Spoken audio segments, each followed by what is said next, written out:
What about you, Dixie? Hmm.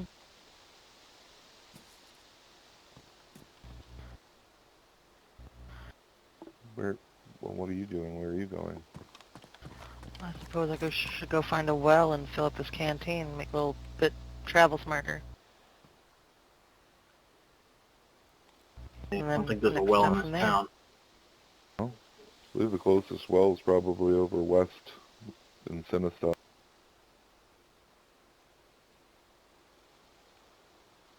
That's that way? Yeah, roughly that way. Alright. But take care, Dixie, and be safe, be smart. Don't stand out in the rope in the middle of the road like we all are. um, you got my note, Joe? Yeah, I got it. I'll take a look at it probably tonight. Don't worry. Alright, well, you take care of yourself. I will. You too. Say hi Take to care. Sexual tension. eh, say hi to anyone. I'll see you later. Take care of yourself. It was nice meeting you. It was nice meeting you, too. You guys, stay safe. Stay safe. Likewise.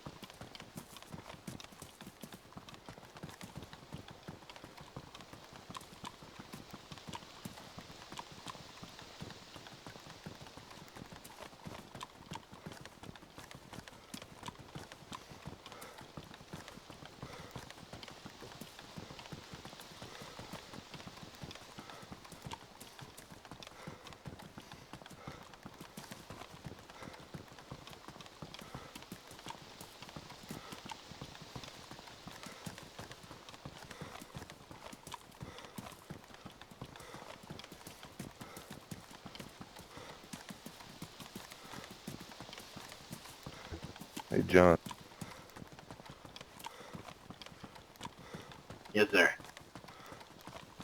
You ever have a woman sing for you?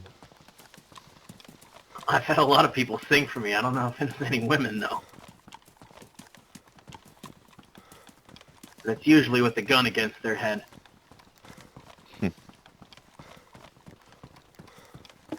Dixie used to sing for me because she wanted to. It was fucking beautiful, Yeah, man.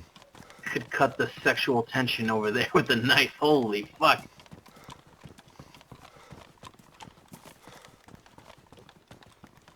We had some wild times together. I was a different sort of man in those days than I am now.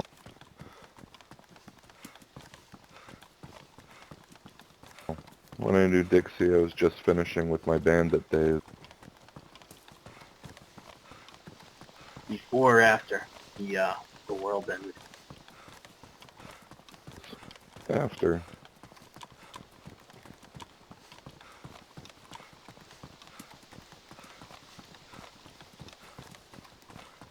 I ever tell you anything about those days, John? I don't think you have, no.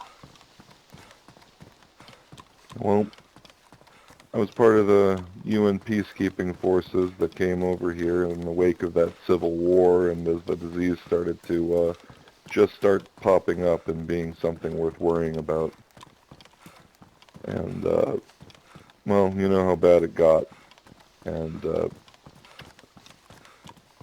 my group got cut off from much of the rest of the UN forces. That was the problem. Everybody splintered. And half of them went mad, thinking that the world was truly over and that Armageddon had began. Most of the splinter groups weren't acting much like military anymore. Started turning into gangs, a little more, including mine. my my commanding officer, Captain Wyndham, he, uh, he, he, he he got pretty bad once the checks and balances keeping a man like him on the path of an officer straight and narrow kind of fell away. And yeah, within a few months, we had started holding people up, robbing them, taking their supplies. Not long after that, we stopped letting a lot of them go. Started talking to us with a fast mouth. Started asking what gave us the right. Started fighting back. Got pretty bad for a while, John. Well, rumor has it there's a bunch of UN that showed up here. They claim to be UN, at least. I've been hearing rumors about that. Yeah, seems like the largest factions of the remnants became either just continued to refer to themselves as UN, and they've been active for a while, and in the largest numbers. Another group tried to reorganize itself as something separate, no longer seeing much much authority that they could really claim to have on behalf of the UN. Called itself the Chernarus Incidental Response Command. A lot of former UN soldiers went out that way. I was a part of that outfit for a while. They found me after my days with Dixie.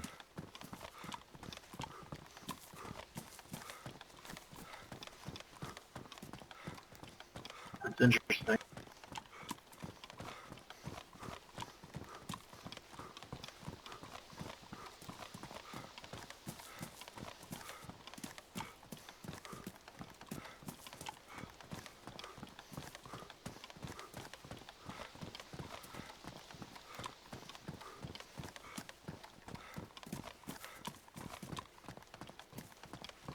What made you step away from the robbing, Yeah. Mr. Tex? Pardon? What made you step away from the robbing, Mr. Tex? I feel there's a story to that. Well, there is. Back in those days, and I'll tell you, this is part of why I don't like face masks and things that obscure the face so much. Because even if you don't realize it consciously, oftentimes the person wearing it is hiding from something. And a lot of times, even consciously, they are. I used to wear one of those gas masks back in those days. We all did as part of our gear. And I'd wear it, and there came a point in my life where nobody saw my face for months. I didn't want to take it off. I took it off when I slept, and that's about it. And it was easy to pretend it wasn't really me, to not think of the things that I was doing as things that I was doing. And, about 5 months into everything, 5 months or so after day zero, and it had been weeks since we'd seen people, let alone women. And we captured Dixie and her intern, James. They had come over here all those months ago on some sort of anthropological research. I don't know, foxes. Something to do with foxes. And we captured them, and it quickly became obvious that James didn't have much to offer us, and Wyndham ordered me to kill him because we didn't have any use for him, and Wyndham liked to do that to me. He liked to make me do the dirty work because he knew it bothered me the most. Every time he made me do it, it bothered me a little less, of course. And he'd always tell me that, but that's why he was doing it. toughen me up. Interesting. Anyway, after James was dead and Dixie was screaming, Wyndham thought that I killed James so quickly and so efficiently that that they said that I should have the privilege of having my way with her. That sounds harsh, man. With who? With Dixie? Yeah, with Dixie.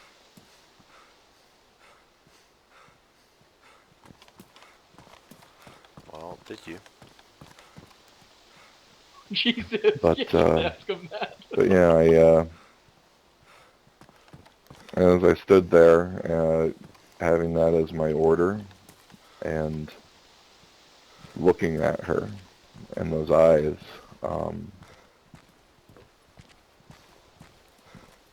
it's like it all came back, you know, and I realized that it still really was me, and that's not who I was or who I wanted to be. And I only saw one way out of the situation where she would live and not be violated that way. Because even if I refused, one of them would have, and I would have just caught a beating.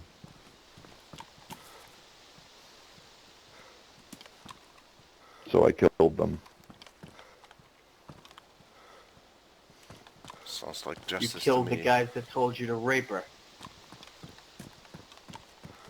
Killed my fellow soldiers, the guys who stood with me. The only people that really cared whether I lived or died. I'm not calling them good friends, John, but they were the only friends that I had. I'm sure you can relate. Well, we all have dubious friends. Yeah, most of my friends are shitheads. Well, those boys certainly were.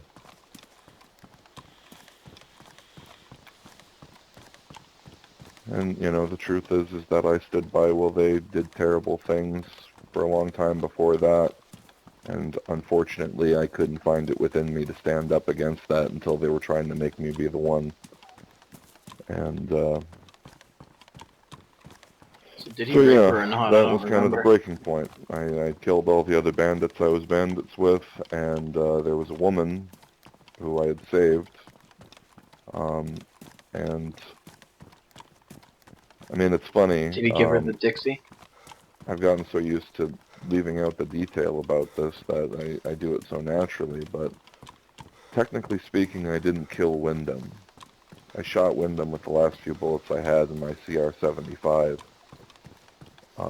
But he was a tough son of a bitch, real tough, and he started wrestling me for control of my weapon. He was right on top of me, brutish strength, and I gotta tell you, I don't think I was gonna win, boys.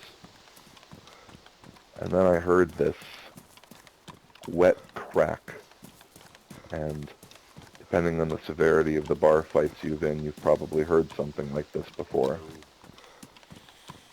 But while I was fighting him, Dixie came up from behind with a log from our pile and brained him.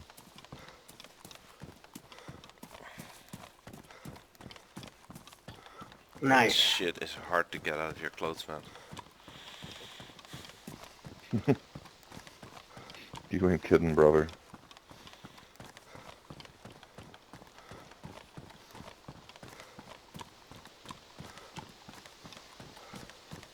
So yeah, to make a very long story short, after that, we ended up sticking together. We both needed someone, and you know, we ended up really needing each other.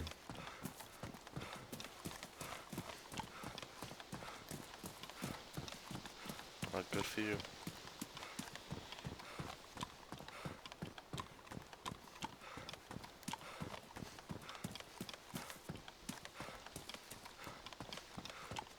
It's like you tried to tell me before, though, John. You know, These dames, I tell you.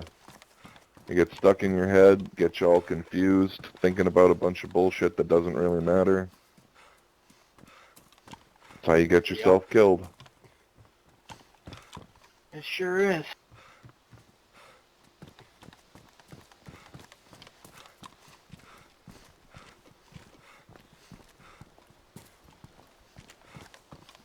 You ever love a woman, John? Unfortunately, I have. Ooh, tell that story. Oh, that's a long story. And I'm not drunk we've- enough to tell it. We've got a hike ahead, so. Perhaps another. Someday when I have a few more kvassas in my bag or something similar, perhaps, John.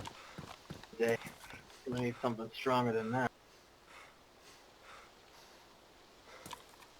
How about you, my friend? You ever love a woman? Yeah. I love her.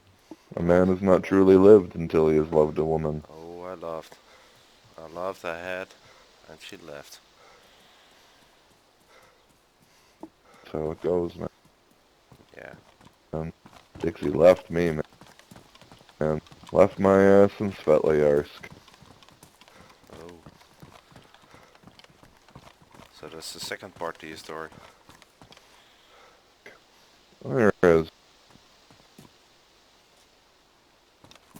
Man, you know, we've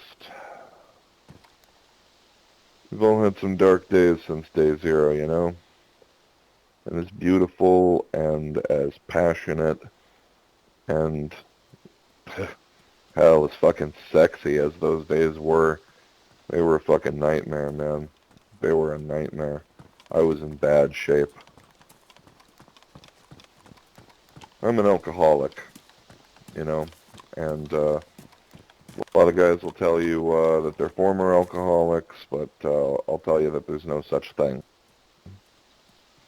Once you're that way, man, that you're always that way. And when your chips are down, you're always looking for things to end up that way. But yeah.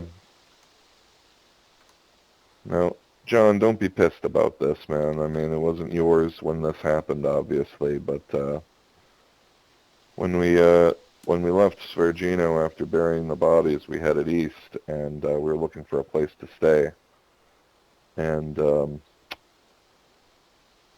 I thought not a lot of people would probably try to hold up in the municipal building, just a bunch of office places and rooms and so forth. Why would anybody go there? And we went to the municipal tower, and we're the ones that drank that bar upstairs dry, John. Yeah, I was looking under the shelves. You guys missed a couple of bottles of vodka that were luckily stashed away, but we were we were in a hurry when we did end up leaving. But you know, I'm just saying it was. That's why I thought it was interesting when you chose that building, and it's a great building. why I always. Pardon? It's a great building. There's a bunch of people that have been showing up trying to pay their fucking fines. I don't know what the hell that's about. Saying the Chernarus Police Department gave them a fine and for them to go over there, and then they're just like, what the fuck? What are you talking about? And they're like, yeah, I have this ticket from Officer fucking Dickbag.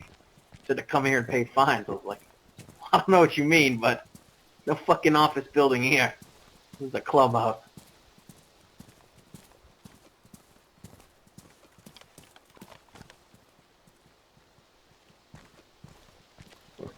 But yeah, like I said, some of this exciting and thrilling as those days were pretty dark too. And there came a point when we were on the run after we left Novo. There were some real bad boys that came through there looking for trouble. more than I would have been able to handle, or her. Many, many more. And we got out of there, and we took some bottles with us on the way out, but as we went along, I started sobering up, and I thought that was a good thing, of course, because I needed to be sharp if we were going to stay under the radar, and she did not want to sober up. And once I sobered up, I realized what terrible shape we were both in, and I tried to get her to stop, and, it was, like I said, it was just some difficult times. I think we were both a little bit crazy. I mean, I'd make the argument that there ain't a man alive who ain't a little bit crazy these days, but like I said, those are some dark days, and I wouldn't be surprised if I scared her. I assume that's why she left. I know what you mean. When especially when I came to here, I didn't really know what was going on, where and what. And I linked up with the damn boys, and I started drinking heavily again, to the point where I'd wake up still drunk, empty bottles all over the place. I know what you mean. Try not to drink Fucking too easy. much, though. Start seeing people that I shouldn't be seeing when I drink. Tell me about it. Well, you just brought that story up. If I ever loved anyone, it's who I see every time I drink. God, that's awful. It's haunting.